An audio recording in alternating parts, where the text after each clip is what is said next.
I'm Lynn Rogers, Kansas State Treasurer, and thank you for signing up and joining us here.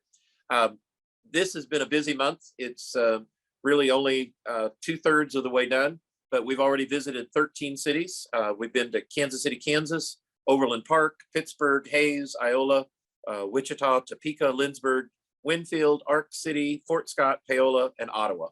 And before the end of the month, we hope to add several others: Manhattan, Leavenworth, Hutch, Wichita again, Atkinson, and Abilene. So we hope to continue to be on the road, and you can help us as well with some potential opportunities if you have something in your community. Our campaign is off and continuing to run hard, as well as I'm continuing to serve as the state treasurer. There's a lot of work that I do on a day-to-day basis for the state agency, and we want to balance that with the campaign. But we're going to use smart data and add to that really good old-fashioned retail politics. That means meeting people and talking to people. I want to be visible and accessible to all Kansans. I've always felt, both as a senator and as lieutenant governor and now as treasurer, it's important that your elected officials get out of Topeka and get out into to the rest of the state. Really, we're going to try to hit as many counties as we can between now and November, but we will be prioritizing our travel, with a list of primary, secondary, and tertiary counties where we have the most Democratic and undecided voters and those that can be reached. We're going to have to really do a partnership with our key Democrats to get each and every one out to vote, as well as our folks that are undecideds, or even those Republicans that still have some real principles in terms of what they want to see in good government. We have a list of about 30 of those primary counties. We'll be reaching out to those and the others. We're not just looking at the top 5. It is important that we do well in those top 5, but we cannot abandon or give up on any of the other potential voters in the state.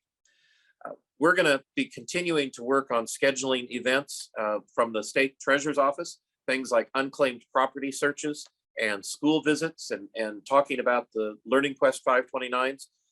The outreach for the treasurer's office is really key. And again, it needs to be done every time we can be out and about.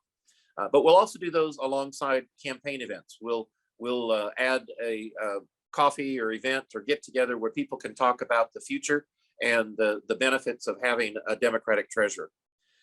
We really don't have siloed staff. Our staff that works for me in the state treasurers, some of our administrative staff can also do political work, but we will make sure that they're also involved and are very key in our campaign work as well, so that the messaging that we provide is going to be strategic, and we'll have the number one priority in place. Before we calculated our overall win number, we predicted voter registration numbers from existing records in 2021 by looking at monthly overall registration numbers, looking at new registration, re-registration, changing parties, and then running a linear forecast model to determine the predicted voter registration numbers by November of 2022. And as you know, predictions such as these are not an exact science. So we highly value your contributions and donors as donors, and that your donations are being used to help us get that message across. We've been trying to keep our money in the bank until we're ready to really send a strong message of continuing from the start of that message period till November, so that we get our message across into each and every community. We need to do some message testing, so we will be doing that with vendor partners, and we'll be doing that before we spend a lot of money on digital communications, TV or radio. At the moment, our fundraising efforts are a combination of individual coffees, small events, and weekly call time. And we mentioned in this email that this was not a funding or donation appeal. We're not doing that, but we wanted you to know what is going on with the campaign. Our field efforts are currently focused on wrapping up the petition collection. We're continuing to do that and scheduling time in our key counties that allow us to do outreach for the agency. Our field efforts have expanded over the months, and they will continue to expand. we will be having an official filing event sometime in May. The deadline for that is June 1st, so we'll be ready to go with that. But we're looking forward to really running a vigorous campaign, and your donations will really help us do that. So thank you. I can't tell you enough how much those that have donated send a message to me and my staff that you are behind us, and we greatly appreciate it. So we do hope that you follow us on Facebook, on Twitter, on Instagram, pass on our messages and our tweets to others. If you can help continuing to carry petitions, please reach out to let us know.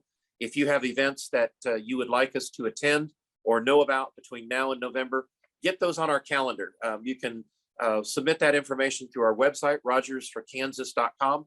You can send us messages through their emails and whatnot, or you can email me directly at lynn@rogersforkansas.com. But again, thank you for your help, and continue to keep sending the message, Rogers for Kansas for 2022. Thank you. Thank you again.